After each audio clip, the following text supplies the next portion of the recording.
ഉദയരശ്മികളാൽ മാനം കണിയൊരുക്കുമ്പോൾ എന്നും ഹൃദയസീമയിൽ നീ തങ്കക്കതിർ ചൊരിഞ്ഞിടണേ.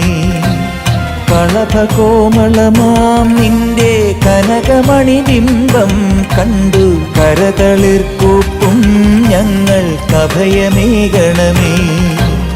ഇരുമുടിക്കെട്ടും പേറി പടിപതിനെട്ടും കേറി ഇവർ വരും